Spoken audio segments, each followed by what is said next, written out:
अस्सलाम वालेकुम व्यूअर्स, मैं आज आपकी मुलाकात करवा रहा हूँ शबीर हुसैन चौधरी साहब से, जो प्रिंसिपल हैं द सर्विसेज एकेडमी के, जो सीएसएस के हवाले से, पीएमएस के हवाले से जो है स्टूडेंट्स को अपनी टीचिंग फैसिलिटीज़ प्रोवाइड करती हैं। हम आज चौधरी साहब से ये जानेंगे कि द सर्विसेज एकेडमी इन्होंने कैसे स्टार्ट की, कैसे ये स्टेप इन्होंने इनिशिएट किया।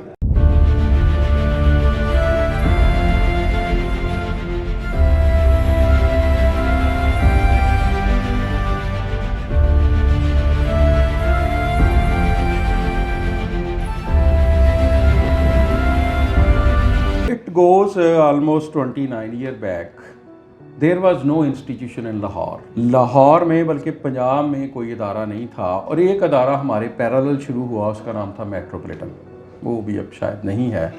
तो स्टूडेंट्स के लिए बड़ा मसला था, ना तो टेक्स्ट मटेरियल अवेलेबल था, ना ही बच्चों को लिए पता था कि how to go along with the subjects, इनकी तैयारी कैसे करनी है। ठीक है। तो this was the first institution of this sort.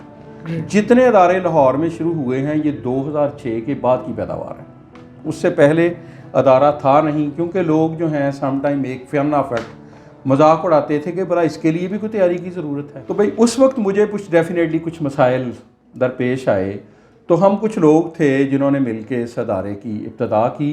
मकसूद ये था कि ये जो लोअर मिडिल क्लास है, जिन्हें इस चीज़ का पता ही नहीं है, they know little about it, उनके लिए रास्ता जो है आसान किया जाए।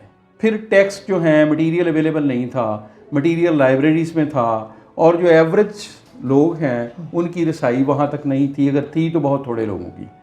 तो फिर इंफॉर्मेशन जो है, अब तो इस वक्त तो इंफॉर्मेशन एक्सप्लोजन है, एग्जैक्टली। उस वक्त इस तरह की बात नहीं थी, ना मोबाइल थे ना कोई और चीज़ थी। तो ये था कि जो लोअर मिडिल क्लास है उन लोगों को तैयार किया जाए और जनरली उन्हें हेल्प आउट किया जाए कि आप आएँ, और ये एक ओपनिंग है जहाँ मेरिट पे सारा कुछ होता है। अच्छा, आपने इसका फर्स्ट इनिशिएट लिया सीएसएस एकेडमी के हवाले से, तो आपको खुद ख्याल नहीं है कि आप भी सीएसएस करें? But definitely I qualified CSS in 1993. The aim was after qualifying I went through certain hurdles. वो हर्डल्स एग्ज़ाम के हवाले से भी थी, वो हर्डल्स मटेरियल के हवाले से भी थी, वो हर्डल जो है वो इन्फॉर्मेशन के हवाले से भी थी। तो मेरा जो मकसद था वो ये था कि जब लोग, जो मीडियोकर स्टूडेंट आता है from average family, from middle class background, तो उन लोगों के जो मसाइल हैं वो को हल करने वाला नहीं था।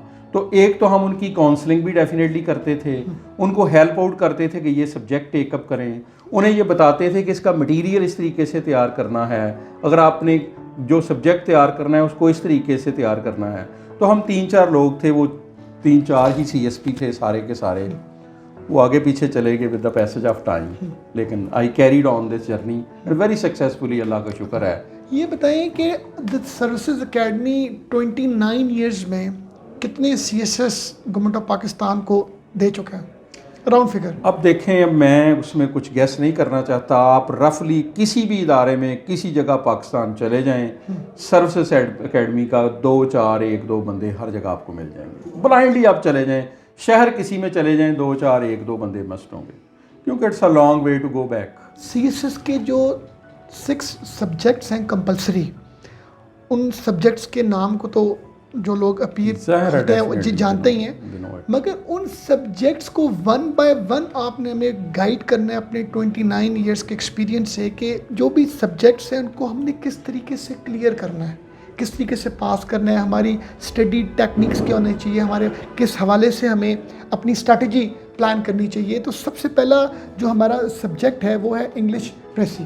कॉम्प्रीहेंशन होती है, इसमें पेयर्स होते हैं, ईडियम है, और अपना उर्दू से इंग्लिश ट्रांसलेशन है। ये कंटेंट्स है प्रेसी पेपर का, ठीक है। अब इसकी एक है टेक्निकल तैयारी, कि ये पेपर की तैयारी है। सेकेंडली ये है कि इसके लिए हमें क्या करना चाहिए। उसके लिए बेहतरीन मेथड ये है कि जब आप वोकैबुलरी तैयार करते हैं तो आपको वो लफ्ज़ जो है उसको जानना चाहिए कि आप उसे इस्तेमाल कैसे कर सकते हैं। फॉर एग्जांपल, एक लफ्ज़ है कॉन्स्टिट्यूशनल। कॉन्स्टिट्यूशनल होता है आइनी, और कोई बंदा बीमार हो और बीमार होने के बाद जो पहली चहलकदमी करता है, दैट इज़ कॉन्स्टिट्यूशनल। तो जब तक आप शेड्स से अवेयर नहीं होते तो कोई लफ्ज़ अपने मान ही नहीं रखता। तो अब्रेविएटेड एडिशन अगर आप 2, 4, 5 पढ़ते हैं तो डेफिनेटली ये आपको एक कंटेक्चुअल अंडरस्टैंडिंग देंगे अल्फाज की। वोकैबुलरी स्किल की एक बुक है कारवा की, वो भी आप टेकअप करें, that is a wonderful book. Second जो हमारा सब्जेक्ट है वो इंग्लिश एसे, जो एक बहुत बड़ा प्रॉब्लम कह लें, डिफ़िकल्टी कह लें, फोबिया कह लें, फियर कह लें, हमारी स्टूडेंट्स के लिए होता है। तो इस दरिया को किस तरीके से हमने जो है वो गुजरना है। जब स्टूडेंट एवरेज आता है तो वो प्रैक्टिस के बगैर चीज़ों को बिल्ड करना चाहता है। प्रैक्टिस ऐसे के लिए देखें, एक जगह लैंग्वेज है, दूसरी जगह आपका आइडिया। ऐसे सिर्फ इंग्लिश लैंग्वेज का इम्तिहान नहीं, ये उन आइडियाज़ का इम्तिहान है जो आपने 1 बाई 1 चीज़ों को तरतीब दे के करना है। अब इसमें जो मोस्ट इम्पॉर्टेंट थिंग है वो है इंट्रोडक्शन, कि आप ऐसे का जो 150 मार्क वर्ड का इंट्रोडक्शन लिखते हैं उसमें आपने मिनी ऐसे लिखना है। उस मिनी ऐसे लिखने के लिए आपके पास रिक्वायर्ड इन्फॉर्मेशन चाहिए कि जब आप इसी इन्फॉर्मेशन को ब्रेक करके आगे ले जाते हैं तो हर पैराग्राफ में एक आइडिया है जिसे आपने प्ले करना। तो स्टूडेंट के लिए सजेशन ये है कि वो पहले अच्छे ऐसे राइटर्स को पढ़ें। फ्रांसिस बेकन है उसे पढ़ें, अपना कार्लाइल है उसे पढ़ें, रसल है उसे पढ़ें। जब आप पढ़ेंगे तो आपको पता चल जाएगा कि ऐसे की एग्जैक्ट कंपोजिशन क्या है, कैसे हमने इंट्रो देना है, उसकी एक्सपोजिशन कैसे बिल्ड करनी है, उसको बाय एंड बाय लेके कैसे चलना है। तो इसके लिए बहरहाल पढ़ना बहुत ज़रूरी है। आइडियाज़ के बगैर ऐसे नहीं लिखा जा सकता, गुड वोकैबुलरी के बगैर ऐसे नहीं लिखा जा सकता। तो मेक इट श्योर कि you should focus both of the things. चलें, अब हम आते हैं थर्ड सब्जेक्ट इस्लामिक स्टडीज़ के हवाले से। उसमें क्या टेक्निक्स। अब जो इस्लामिक स्टडीज़ है ना, सिलेबस एक तरफ, जब आप उसके क्वेश्चन देखेंगे CSS के तो दे आर इंटायरली डिफरेंट। तो मेरी तजवीज़ ये है कि पहले एक किताब है उनकी डॉक्टर हमीदुल्लाह की, खुतबात बहावलपुर, बहुत अच्छी है, एक अंडरस्टैंडिंग देती है आपको, उन चीज़ों को समझें। फिर करंट अफेयर के हवाले से क्वेश्चन आते हैं, अकायद के हवाले से या अरकान के हवाले से 1 या 2 क्वेश्चन होते हैं। बाकी क्वेश्चन सारे के सारे हमारे करंट अफेयर के हवाले से इस्लामियत में होते हैं। अब ये जो करंट अफेयर के क्वेश्चन हैं इसको इस्लामिक पर्सपेक्टिव से आपने देखना है, with the lens of Islam. तो आपके लिए 100 से 150 आयात और आलमोस्ट इतनी ही अहादीस जो हैं आपको ज़बानी आनी चाहिए, ताकि जब आप बात कर सकें तो विद रेफरेंस टू इस्लाम हो। और पिछले पेपर लें और उन पेपर को जो 8 से 10 साल के हैं उन्हें ज़रूर तैयार करें और विद शेड्स करें, जान ना छुड़ाएं। फ़र्ज़ करें पहला सवाल उन्होंने दिया है कि ये बताइए कि अरकान इस्लाम क्या हैं और फ़लाँ अरकान जो है उसके इम्पैक्ट्स क्या हैं, तो जवाब उसका पहला अरकान इस्लाम से शुरू होगा, इम्पैक्ट्स बाद में शुरू होंगे। वेरी राइट, ठीक है। ठीक। अगर वो कहते हैं कि तौहीद का दीगर मज़ाहब में क्या कॉन्सेप्ट है, तो पहले वो कॉन्सेप्ट देंगे तो फिर आपने उसके इन्फ्लुएंस डिस्कस करने हैं। तो चीज़ों को देखें, सवाल की कंस्ट्रक्शन देखें, उसके मुताबिक आंसर करें और इसकी रीजनेबल लेंथ होनी चाहिए, जान नहीं छुड़ाएं। परफेक्ट। ठीक है। अब हम फोर्थ सब्जेक्ट तरफ आते हैं, पाकिस्तान अफेयर्स। इसके बारे में कुछ गाइड कीजिएगा। पाकिस्तान अफेयर देखें जी, जो सिलेबस डिस्कस है उसमें तो मूवमेंट नहीं है, उसमें मूवमेंट नहीं है, लेकिन प्रैक्टिकली जब क्वेश्चन आता है तो मूवमेंट का या पर्सनैलिटीज़ का कोई ना कोई सवाल आ जाता है। अगर आप पिछले पेपर दे के देखें तो आप देखें कि शाह वलीउल्लाह पे क्वेश्चन आया है, 40s पे 1-2 क्वेश्चन आए हैं। तो इसका मतलब है कि अगर सिलेबस में उन्होंने नहीं की तो practically that is very much in. तो मूवमेंट के बगैर कोई चीज़ अगर बंदा पोस्ट इंडिपेंडेंस की चीज़ें तैयार करता है तो मेरा ख्याल है कोई बेवकूफ़ी का काम है। अच्छा। आपने मूवमेंट भी देखनी है और पोस्ट इंडिपेंडेंस में प्रॉब्लम कौन सी हैं। कुछ तो कॉन्स्टिट्यूशनल है डेफिनेटली, कुछ पाकिस्तान के प्रॉब्लम रहे, कुछ प्रॉब्लम पाकिस्तान की पॉलिटिक्स के साथ जुड़े हुए हैं और वो ईयर बाय ईयर जो है कैमुलेट होते रहे, वो तो पक्के हैं। ठीक है। और कुछ पाकिस्तान की प्रॉब्लम है, उसमें इकोनॉमिक्स हैं, इकोनॉमिक्स की 3, 4, 5 शेड है, इंडस्ट्री है, एग्रीकल्चर है, ठीक है। ओवरऑल हमारा जो है वो डिस्पोरा पाकिस्तान से जो गया है वो हमें कितना हेल्प आउट कर रहा है, ठीक है। कुछ प्रॉब्लम हमारी डायरेक्टली जो हैं वो हमारी नेशनल इंटीग्रेशन के मतलब हैं, ठीक है। वो हमारी बॉर्डर्स पे जो सिचुएशन है उसके मतलब हैं, हमारी जो फॉरेन पॉलिसी है उसके मतलब हैं, हमारे जो तल्लुकात हैं मुस्लिम वर्ल्ड से उसके मतलब हैं। कुछ प्रॉब्लम हमारी आइडियोलॉजी के मतलब हैं कि जो कायदे आज़म मोहम्मद अली जिन्ना ने जो आइडियोलॉजी दी थी उसमें डेविएशन बिल्ड हुई या नहीं हुई, क्या हम उसको फॉलो कर भी रहे हैं या नहीं कर रहे। तो ये क्वेश्चन जो हैं ये कुछ तो प्रॉब्लम के हैं, वो तो 8-10 प्रॉब्लम जो हैं या 15 प्रॉब्लम है वो तो आपने बाई ऑल मीन्स फोकस करनी है।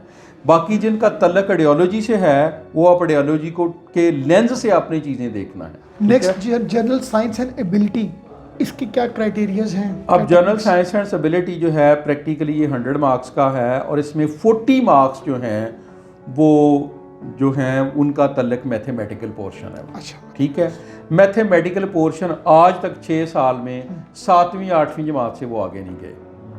जो टेक्सचुअल जो पंजाब बुक बोर्ड की या फेडरल की कोई किताब है उसमें जो मैथमेटिक्स का पोर्शन है 5वीं से 7वीं 8वीं तक वो उसको फोकस करते हैं। उक्का दुक्का क्वेश्चन जो हैं वो जनरल अंडरस्टैंडिंग के हैं।